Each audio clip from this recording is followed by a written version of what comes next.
Hello बच्चों, नमस्कार। तो कैसे हैं? उम्मीद करते होंगे आप लोग बहुत अच्छे होंगे। तो आज का ये जो वीडियो है आपके सामने जो मैं लेकर आया हूँ वो क्लास 12th का फिजिक्स का ये वीडियो है, जो कि 5 नंबर आपको एग्जाम में ये क्वेश्चन आपको दिलाता है और बार बार पूछे जाने वाले क्वेश्चन है।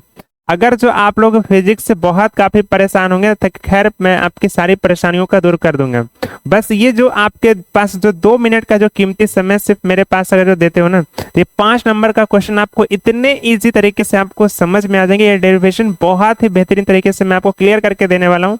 बस आप लगातार इस वीडियोस को देखते रहना और अंत में आकर कमेंट बॉक्स में जरूर लिखना कि ये वीडियो आपको कैसी लगी, ताकि मैं फिर और भी आपके लिए बेहतरीन कर सकूं आपके ये नए सत्र के लिए। ठीक है बच्चों, तो जैसा कि आपको पता है कि ये जो आज का जो आपका क्वेश्चन जो है ना, क्वेश्चन ये है दीर्घ उत्तरीय सवाल एग्जाम 12th में आते हैं कि वैद्युत द्विध्रुव के कारण अक्षीय स्थिति में वैद्युतीय क्षेत्र की तीव्रता ज्ञात करें। और ये अक्षीय स्थिति से पूछता है, एक निरक्षीय स्थिति से। तो सबसे पहले मैं आपको अक्षीय स्थिति से आपको ये प्रूव करके देने वाला हूँ, फिर मैं आपको निरक्षीय स्थिति से कर दूंगा।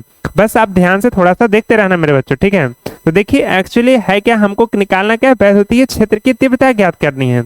और वो भी कैसे बच्चों, तो वैद्युतीय द्विध्रुव के कारण आपसे पूछा जा रहा है। तो इसके लिए सबसे पहले आपको मानना पड़ेगा कि माना कि एक वैद्युतीय द्विध्रुव ए बी है। तो चलो बच्चों, हम लोग वैद्युतीय द्विध्रुव एक ए बी एक रेखा को खींचते हैं।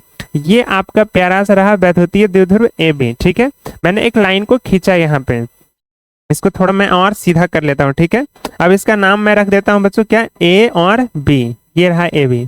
फिर इसमें कहते हैं कि ऐसे माध्यम में रखा गया, इस ए बी जो वैद्युतीय द्विध्रुव है इसको एक मैं माध्यम में रखता हूँ जिसका परावैद्युतांक है के को मैंने मान रखा, ठीक है। इसके परावैद्युतांक को क्या मैंने माना बच्चों, के मैंने माना है। और कहते हैं द्विध्रुव क्रमशः है, ये जो द्विध्रुव है वो क्रमशः माइनस क्यू से क्यू तथा प्लस क्यू आवेश से मिलकर बना हुआ है।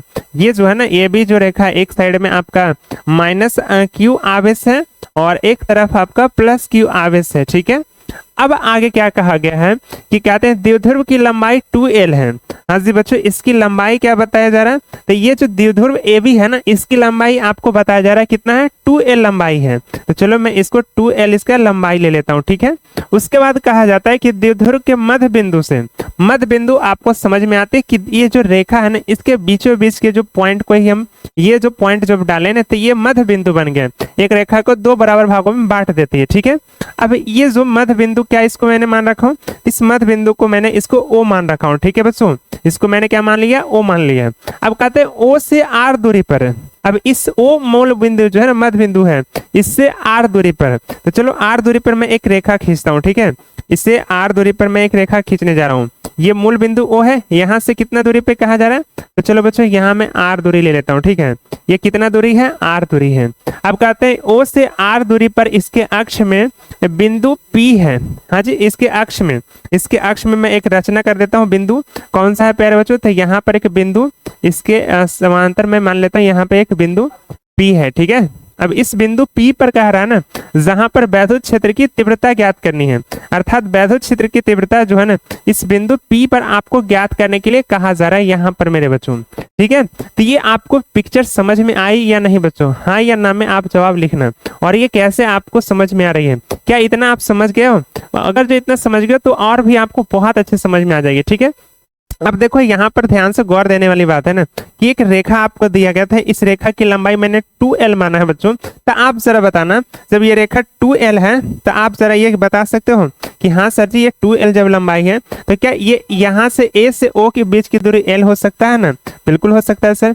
o से b की दूरी भी l हो सकता है, क्या हो सकता है सर? ऑब्वियसली आप लोगों को पता है ना, जब एक लाठी को आप तोड़ते हो ना एक बीच बराबर भागों से, तो वो 2 भागों में अलग हो जाती है। वैसे ही इस रेखा की लंबाई 2l थी, तो यहाँ पर एक l और l 2 भागों में ये बट गई है मेरे बच्चों, ठीक है। इतना तो आपको बहुत अच्छे समझ में आएगा।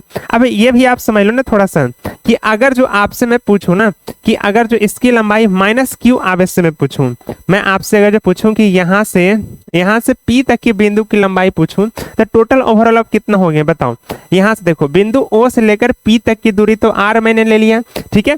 और आपसे मैं पूछ रहा हूँ माइनस क्यू आवेश से टोटल P तक की दूरी, तो यहाँ तो ठीक है बच्चों, इतनी दूरी L हो हो गए और इतना दूरी r हो गया। तो ओवरऑल टोटल डिस्टेंस अगर जो मैं कवर करने की बात करूं यहाँ से लेकर यहाँ तक की बीच की दूरी, तो टोटल क्या r प्लस एल हो जाएगा क्या? बिल्कुल हो जाएगा सर जी। r प्लस एल होगा या ना होगा? समझ में आई या ना आई? बिल्कुल समझ में आ गया सर। आगे चला जरा देख लो यहाँ पर चल कर। हाँ जी सर, तो यहाँ पर आप भी जरा आप बता दो मुझे, अगर जो मैं आपसे पूछूं प्लस क्यू आवेश से दूरी, अगर जो मैं पूछूं यहां से, अगर जो मैं आपको डिस्टेंस पूछूं ना, यहां से प्लस क्यू आवेश से बीच की दूरी में पी तक की दूरी पूछूं, तो जब यहां से मूल बिंदु ओ से टोटल ओवरऑल दूरी कितनी थी? आर थी।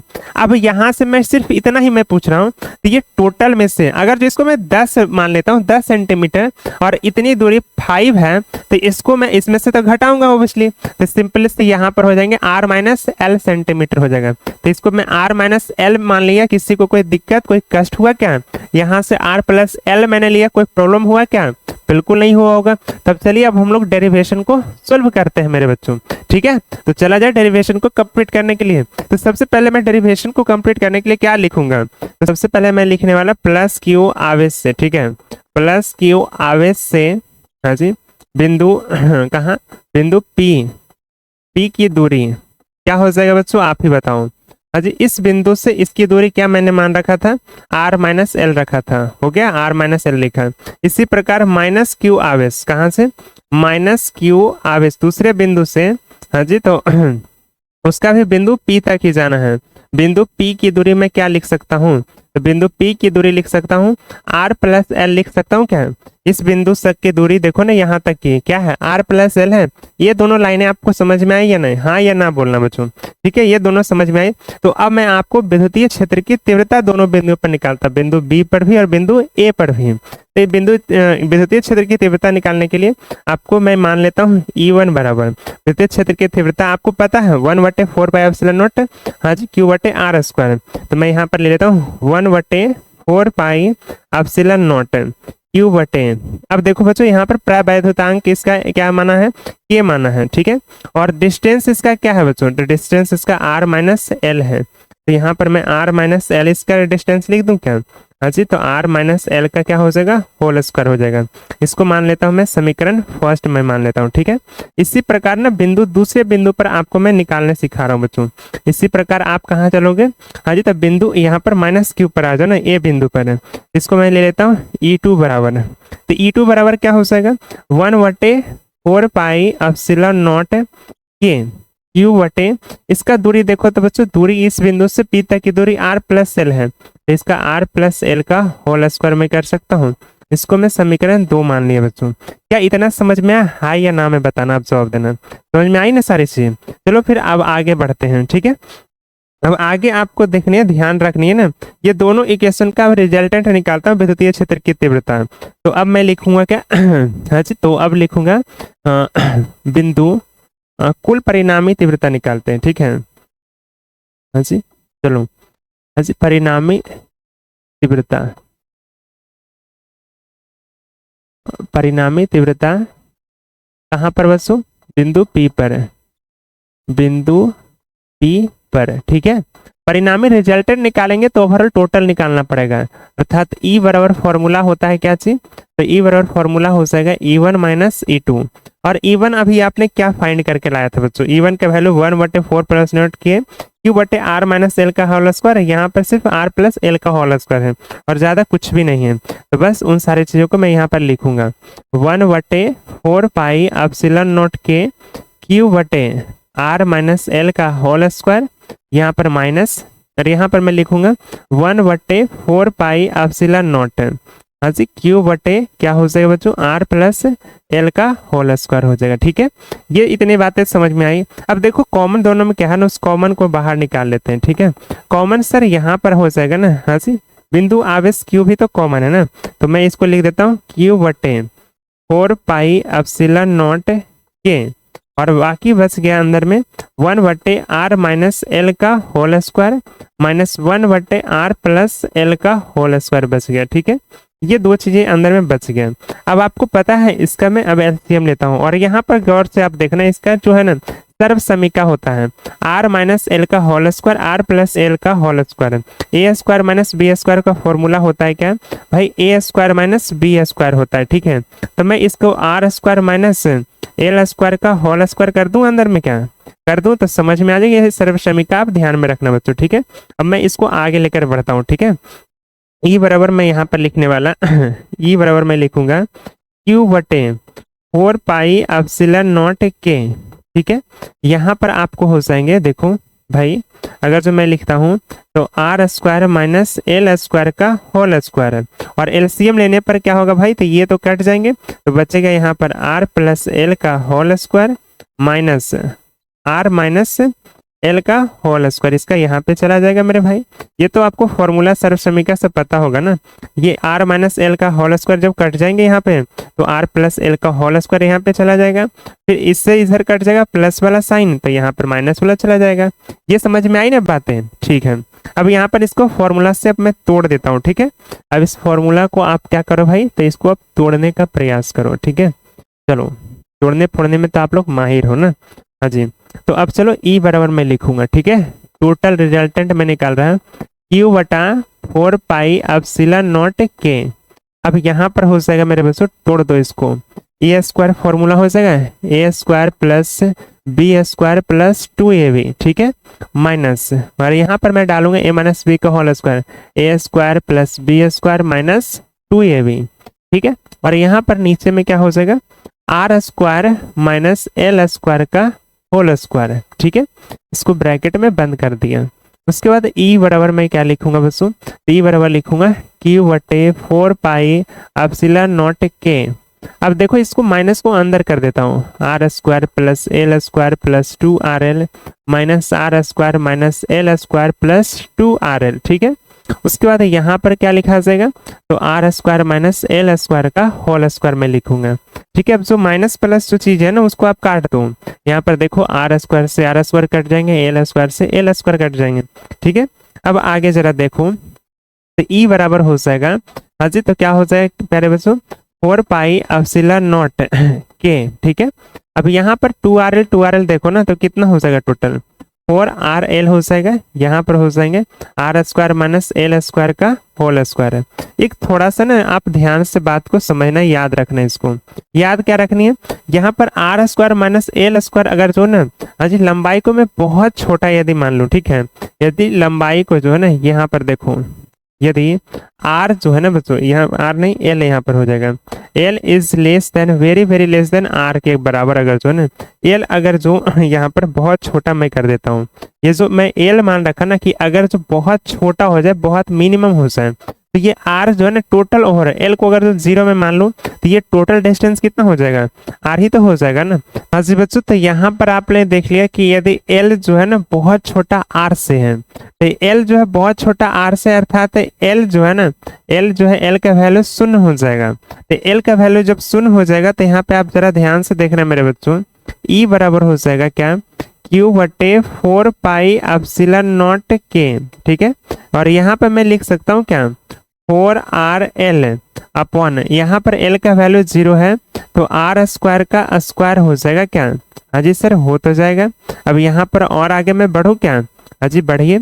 अब यहाँ पर जरा थोड़ा ध्यान से देखना, 4rl है ना, इसको मैं तोड़ देता हूँ, इसको तोड़ूंगा तो इसको मैं लिखूंगा, देखो यहाँ पे ना थोड़ा बढ़िया से देखना, इसको मैं कर देता हूँ 1/4 पाई एप्सिलॉन नॉट के, क्यू को अंडर में डालता हूँ, ठीक है। तो मैं ऐसा कर देता हूँ ना, अंदर डालता हूँ तो मैं इसको कर देता हूँ 2q कर देता हूँ, ठीक है, 2q, और नहीं यहाँ पर मैं कर देता हूँ q into 2l into 2r में कर देता हूँ, ठीक है।